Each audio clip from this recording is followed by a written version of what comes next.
하나님께서 쓰셨던 사람들의 공통점이 믿음과 성품이었습니다.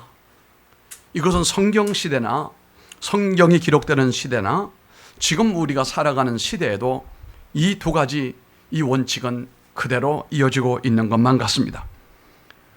대체로 보게 되면 그 사람이 하나님 앞에 믿음이 충만하고, 우리가 말하는 faithful, 믿음이 충만하고 충성된 모습으로 살아가는 사람, 두 번째는 쓸모 있는 사람, reliable이라고 하는 쓸모 있는 사람, 세 번째는 훈련이 가능한 사람, training이라고 하잖아요. trainable, 훈련이 가능한 사람. 자, 첫째는 뭡니까? 충실한 사람, 믿음이 충만한 사람. 그러니까 충성과 믿음은 같은 말이에요. faithful이라고 하는 말은, 충성스럽다는 말은 믿음이 충만하단 말이에요. 하나님이 쓰시는 사람의 공통점이 충실한 사람, 두 번째는요 쓸모 있는 사람, 세 번째는요 훈련이 가능한 사람. 지금 완벽하지 않아도 훈련하게 되면 그렇게 되어갈 수 있는 사람, 이런 사람들을 불러주시고 그들을 붙드시고 주님의 일을 이루는 모습을 우리가 성경에도 볼 수가 있고 우리가 살아가는 우리 시대에도 흔히 볼 수가 있습니다. 그 대표적인 인물이 여러 명이 있습니다만 그 중에 한 사람이 오늘 본문의 주인공으로 등장하고 있는 다니엘이라고 하는 사람입니다. 주경신학자 베이커라고 하는 분은 이런 관점에 비추어 볼 때에 여러 가지 면에서 가장 믿음과 성품이 뛰어난 이유를 5가지로 설명을 했습니다. 다니엘에게는 첫째, 다니엘 자신의 도덕성이 모범적이었다, 깨끗했다라고 했습니다. 둘째는 그의 인격이 모범적이었다고 했습니다. 그래서 많은 사람들에게 호감을 갖는 이런 삶을 살아갔다는 겁니다. 세 번째는 그의 신앙이 모범적이기 때문이라고 했습니다. 그런 어떤 경우일지라도 하루에 3번씩 예루살렘을 살렘을 향하여 문을 열어놓고 기도하고 모함을 당하는 것을 알면서도 그렇게 했다는 사실입니다.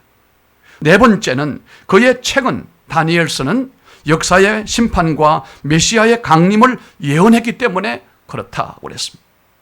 다섯째는 그의 책은 이 역사의 심판과 메시아의 강림을 예언을 했을 뿐만 아니라 다섯 번째는 그의 예언은 메시아의 강림으로 정확하게 성취가 되었다라고 했습니다. 다니엘은 우리가 알고 있는 것처럼 남쪽 유다 나라, 남쪽 유다가 주전 586년에 바벨론의 포로가 되고 완전히 침공을 당하여 멸망을 당한 상태였습니다.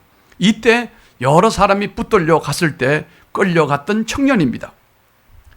그런데 그는 상당히 부모님들이 귀족이었습니다. 그러므로 다니엘도 귀족 청년이었습니다.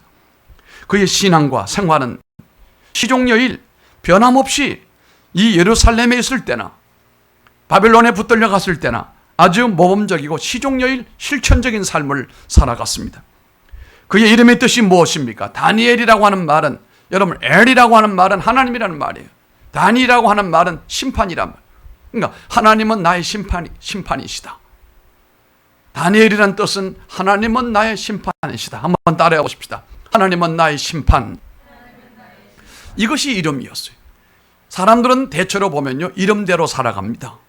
그만 보면 사람이 그 이름대로 되어가요. 더더구나 그 이름이 부모님들이 믿음으로 기도하는 가운데 지어온 이름이라면, 주의 종이 기도하는 가운데 지어준 이름이라고 한다면 대체로 그 사람은 그 이름대로 살아가게 되어 있어요. 어쩌 아멘이 없어요. 이 다니엘은 하나님은 나의 심판이시다라고 하는 말대로 본인은 그렇게 살아갔습니다. 하나님은 나를 보시고 있고 언제든지 나를 저울질하시고 나를 심판하시는 분이다라고 하는 것을 인식하며 살았던 사람이고, 다른 사람에게도 하나님은 심판합니다. 여러분, 하나님이 심판하실 때 어떻게 하려고 합니까? 이런 마음으로 평생을 살았던 사람이 다니엘이었다는 사실입니다. 성도들의 이 모습이 정말 늘 다니엘이 말했던 것처럼 하나님 앞에 떳떳하게 설 수 있다면, 내가 눈을 감을 때나 지금 살아있을 때나 하나님의 심판대 앞에 떳떳할 수만 있다면 제가 보던 성공한 신앙인이고 하나님 앞에 칭찬받을 성도들입니다. 성도들의 지도력이 우리 시대에 절실히 요구되고 있는 시대입니다. 교회 교인들은 많지만 그 교인들의 지도력이 상성하고 다니엘 같은 역할을 하는 사람들이 필요하다는 사실입니다. 젊은이들이 많이 있지만 정말 다니엘같이 앞에서 말씀드렸던 세 가지의 그런 성품과 믿음의 내용을 가지고 있는 젊은이들이 많지가 못하다는 것이 우리 시대의 슬픔이라고 보는 것입니다. 세상은 오늘 우리들에게, 청년들에게 고상했던 뛰어난 지도력을 우리 시대에도 우리에게 보여달라고 요구하고 있는 시대를 살고 있거든요. 다니엘을 통하여 그의 성품을 나의 성품으로 삼고 나의 리더십으로 삼고 그의 리더십을 통하여 하나님 기뻐하시는 많은 역사를 이루어내었던 다니엘처럼 우리 시대에 우리도 그렇게 살아가기를 주님 이름으로 축원합니다. 다니엘이 살던 시대는 우리가 알고 있는 것처럼 환경이 좋고 여건이 좋지 않았습니다. 지금보다 훨씬 더 어렵고 하나님 섬기기가 힘든 시대였어요. 그럼에도 불구하고 그것을 핑계치 않고 오늘 우리 앞에 그의 모습은 정말로 뛰어난 하나님의 리더십으로 하나님을 기쁘시게 하고 사람들을 주님께로 인도했던 사람. 그래서 다니엘서 마지막 장에 보면은 다니엘을 가리켜 말하는 거예요.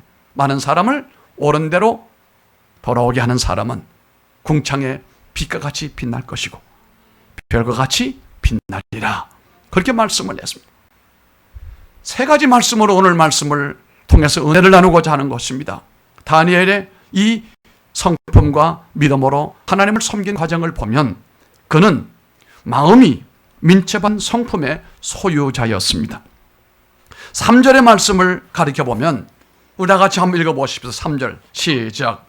다니엘은 마음이 민첩하여 총리들과 방백들 위에 뛰어나므로 왕이 그를 세워 전국을 다스리게 하고자 한지라. 아멘.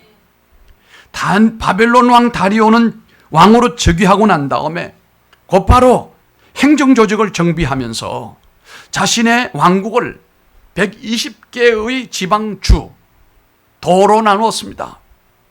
그리고 120주로 나누면서 거기 한 사람 책임자, 도지사나 장관급의 사람을 세워 책임을 주었습니다. 그리고 120주를 관리하는 총리를 세 사람을 두었습니다. 그리고 총리의 대표자가 대표 총리가 있는데 여기 다니엘이 바로 대표 총리, 수석 총리가 되었다는 사실입니다. 이것은 참으로 놀라운 일이 아닐 수가 없습니다. 다니엘은 바벨론 출신의 명망 좋은 정치 가문에서 태어난 사람이 아니잖아요. 그는 포로로 붙들려온 청년입니다. 그리고 그는 질투하고 시기하는 사람들이 도처에 도사리고 있는 상황 가운데 그가 어떻게 수석 총리로 기용이 됐는지, 그런데 성경은 그 이유를 설명하고 있습니다. 그의 마음이 민첩하여 뛰어났다고 그랬습니다. 여러분 앞을 보십시오. 저를 보시기 바랍니다. 여러분의 마음이 캄캄한 어두움에 묻혀 있으면 안 됩니다. 정말로 민첩해야 됩니다. 이것을 다른 말로 말하면 지혜와 명철이라고 하는 겁니다. 이것은 공부를 많이 해서 되는 일이 아닙니다. 갈고 닦고 도끼날을 세우는 것처럼 자신을 연마하고 믿음으로 살고 하나님 앞에 설 때만이 할 수 있는 모습이 민첩함이거든요. 이렇게 120도의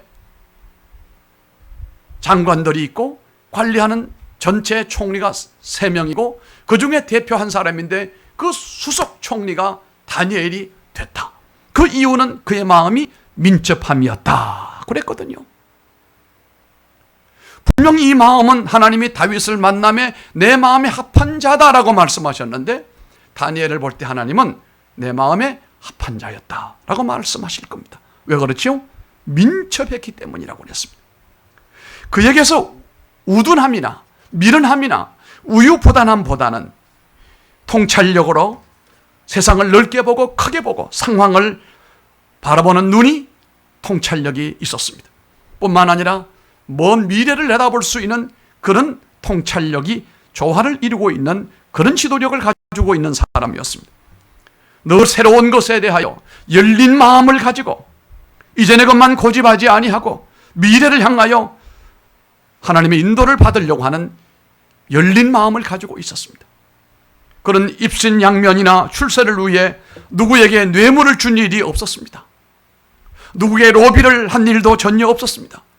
줄을 대가지고 줄을 댄 일도 없었어요. 그러나 그는 능력과 판단력과 추진력에 있어서 타의 추종을 불허할 정도로 뛰어난 사람이었기 때문에 민첩한 마음으로 하나님이 주신 선물 이것을 가지고 마음껏 헌신하고 살았던 겁니다. 하나님은 그에게 민첩한 마음과 명석한 판단력을 주셨습니다.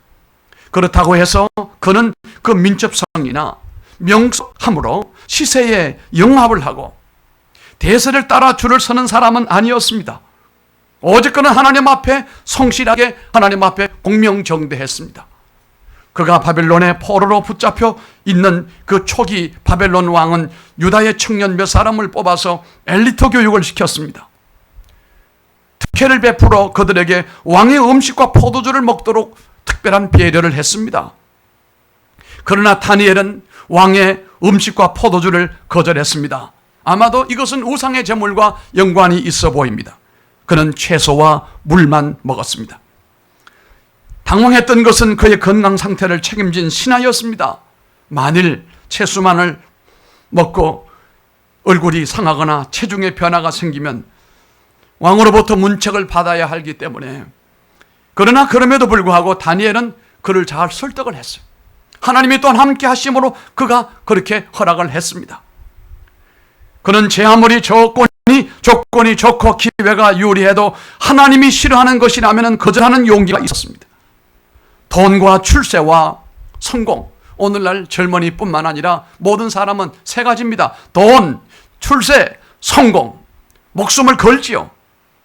이걸 위해서는 윤리도 버립니다. 양심도 버립니다. 어떤 이는 신앙도 버립니다. 어떤 이는 교회도 멀리합니다. 하나님도 외면하는 사람들이 있는데 다니엘은 문자 그대로 뛰어난 사람이었습니다. 마음이 민첩하다는 의미는 탁월한 영적 지혜의 능력을 가리키는 것입니다. 다니엘이 정부의 모든 관료들 중에 탁월한 존재로 부각할 수 있었던 것은 하나님께서 그에게 주신 영적인 지혜의 능력 때문이며, 그가 하루에 3번씩 여러 가지 시련과 역경 속에서도 끊임없이 기도했던 그 기도에 저력으로 우리는 판단할 수가 있습니다.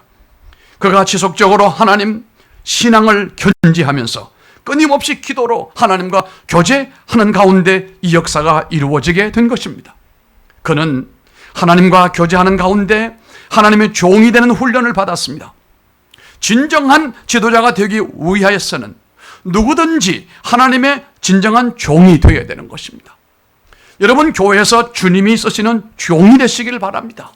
그리하면 여러분이 나가서 하는 모든 일에 여러분들이 지도력을 발휘할 수가 있게 됩니다.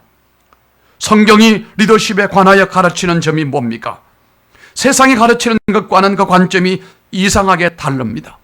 그럼에도 불구하고 성경의 가르침대로 하나님의 시각에서 우리가 지도력을 강화시키면 세상에 나가서도 이게 통한다는 얘기입니다. 에주먼이라고 하는 리더십의 전문가가 있습니다. 에주먼. 이분이 쓴 책 가운데 지도자들을 훈련하는 어떤 성경적 모범이다라고 하는 책이 있는데, 이 책에 보면 이런 말을 했습니다. 위대한 하나님의 지도력을 얻는 사람들을 보면 첫째가 위대하게 되고자 하는 위대하게 되고자 하는 방법은 바로 종이 되는 것이다 라고 했습니다. 둘째는 존경을 받는 방법은 자신을 낮추는 것이다 라고 했습니다. 셋째는 받기 위한 방법은 주는 것이다 라고 했습니다. 네 번째는 지배하기 위한 방법은 굴복하는 것이다 라고 했습니다. 다섯 번째는 얻는 방법은 잃는 것이다 라고 했습니다. 여섯 번째는 기뻐하는 길은 우는 것이다 라고 했습니다. 일곱 번째는 오르기 위한 방법은 내려가는 것이다 라고 했습니다. 마지막 여덟 번째는 살기 위한 방법은 죽는 것이다 라고 말했습니다. 이 내용을 요셉, 모세, 여호수아, 다윗, 다니엘에게 적용시켜 봤더니 딱 맞아 떨어졌습니다. 민첩한 마음의 지도자들은 그의 영향력에 행동 반경과 일의 수행 능력에 있어서 타의 추종을 불허합니다. 하나님의 위대한 영이 여러분의 마음속에 들어가 여러분들도 우둔하고 미련하고 답답한 것들이 변하여 민첩한 지도자들이 다 되시기를 주님 이름으로 축원합니다. 둘째는 이 다니엘은 틈이나 허물이 없는 성품의 소유자였습니다. 다니엘의 인기와 명성 그리고 그의 높은 지위와 위치가 높아지기 시작하자 그를 깎아내리기 위하여 반대파들이 많이 일어났습니다. 4절 말씀을 보겠습니다. 다 같이 우리 한번 봅시다. 4절 시작.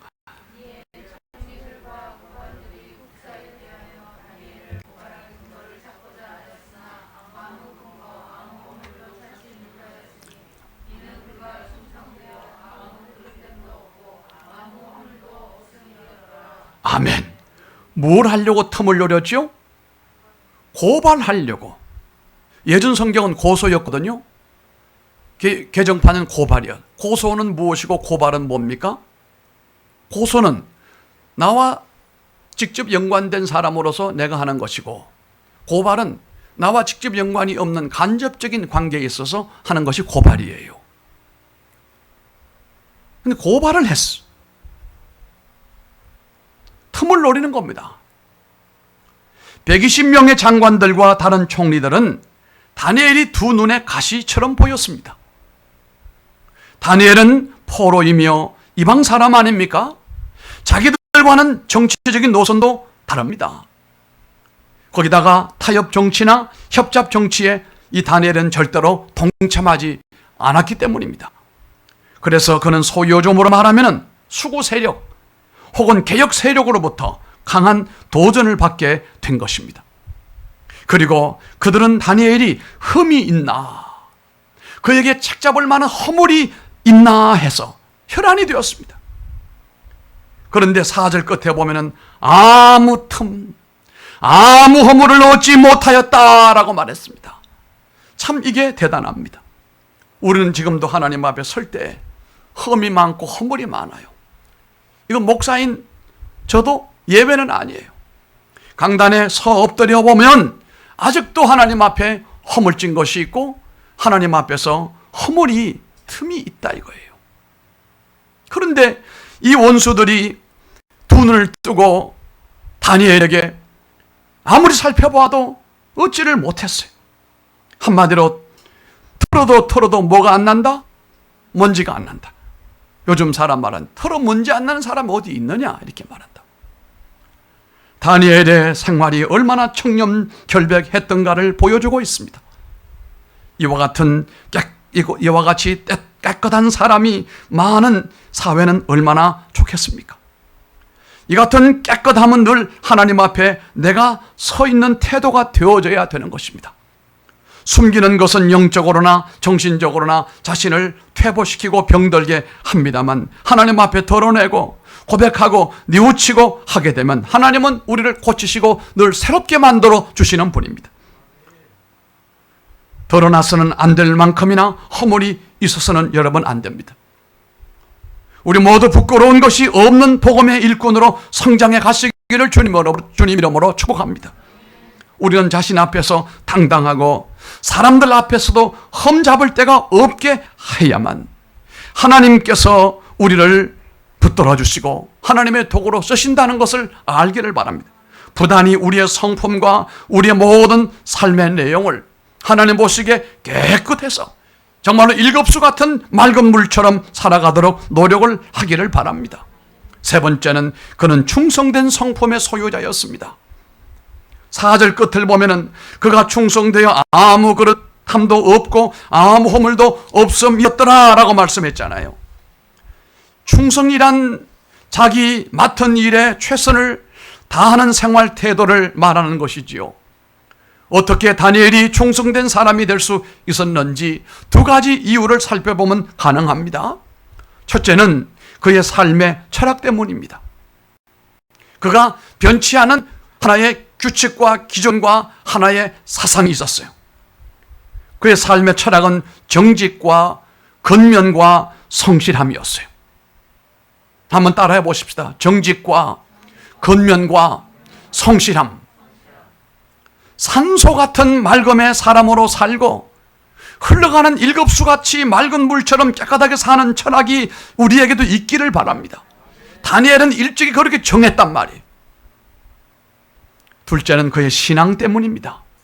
다니엘은 무릎을 꿇고 날마다 하루에 3번씩 창문을 예루살렘으로 열어놓고 두 손을 들고 기도하는 사람이었어요. 여러분, 기도하는 사람이었어요. 그는 국무총리가 된 다음에도 기도 생활을 계속했습니다. 이 다니엘이 끝나갈 무렵에는 그가 아마도 나이가 80대가 되었을 거예요. 처음에 바벨론으로 포로 올 때는 10대 후반이나 20대 초반이에요.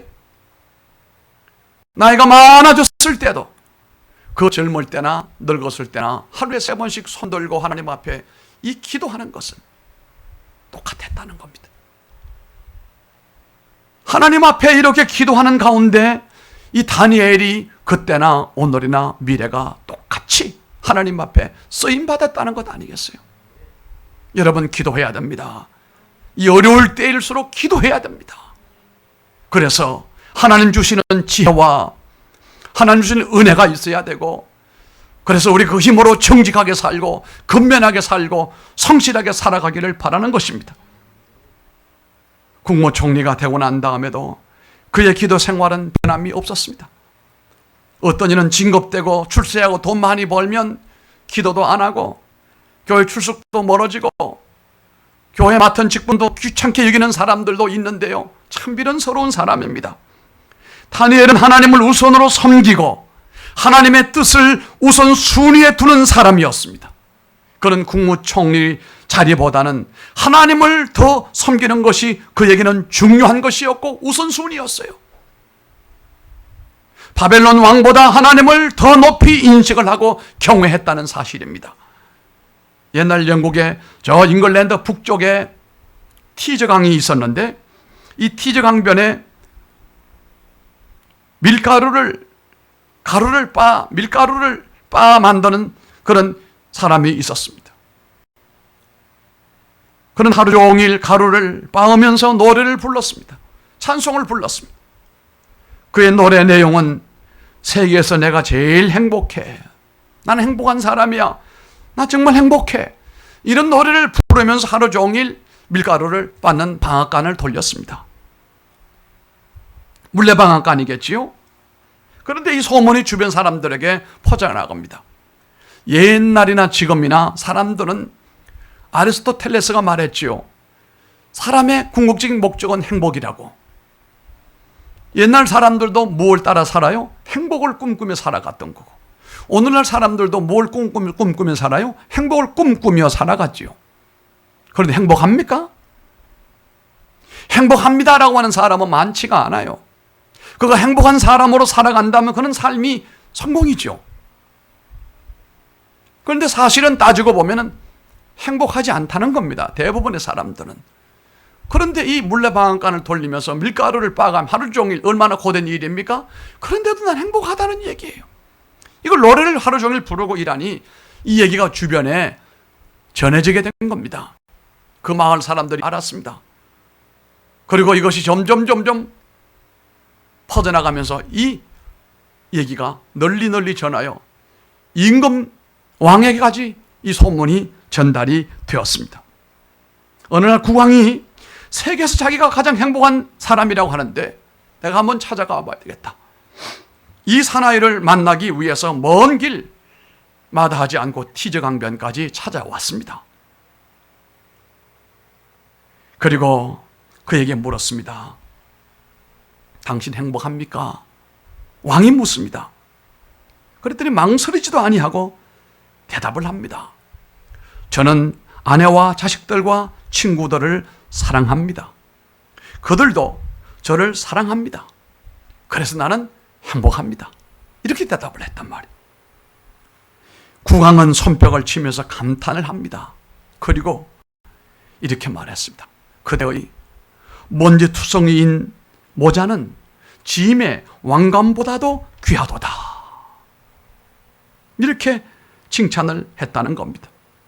여러분, 티저 강변의 그 사나이보다 더 행복하고 뛰어난 사람이 있습니다. 그들은 하나님을 사랑하고 신뢰하는 사람들입니다. 그들은 마음이 민첩한 사람입니다. 허물 있는 삶을 살지 않습니다. 충성을 다합니다. 그리고 믿음으로 삽니다. 그래서 그들은 가장 뛰어난 지도력으로 자신뿐만 아니라 많은 사람들을 삶의 정상으로 올라가게 만들고 이끌어주고 인도하여 모두가 공동 우승자로 만들어내는 그 사람이 가장 행복한 사람이고 하나님의 복을 받은 사람인 줄 믿습니다. 기도하겠습니다. 존귀하신 아버지 하나님, 다니엘이 살던 그 시대나 우리가 오늘 살아가는 시대는 닮은 꼴이 참으로 많습니다. 믿음 생활하는 일이 쉽지가 않고 하나님을 섬기는 일이 참으로 어렵기 때문입니다. 그러나 우리는 이 젊은 청년 다니엘을 바라보면서 우리도 행복한 사람이 되고 우리도 하나님 앞에 칭찬받는 사람이 되고 많은 사람을 이끌어 공동 우승자 되기를 원합니다. 하나님, 우리가 다니엘처럼 민첩한 성품이 되기를 간절히 원합니다. 우리의 삶에 틈이나 허물이 없는 성품이 되기를 원합니다. 충성된 성품이 되기를 원합니다. 그래서 티정항변의 그 방앗간 주인보다도 더 하나님 앞에 행복하고 더 하나님 앞에 총애를 받고 민첩한 사람이 되고 하나님의 은혜 받고 충성을 다하여 주 앞에 뛰어난 사람으로 살기를 원하오니 복을 내려주시고 통산의 모든 성도들이 남들 뒤따라가는 사람이 되지 말고 많은 사람 앞에 서게 하시고 사람을 이끌게 하시고 사람들에게 하나님의 빛을 보일 수 있는 하나님의 자녀들로 은혜를 내려 주옵소서. 예수님 이름으로 기도하옵나이다. 아멘.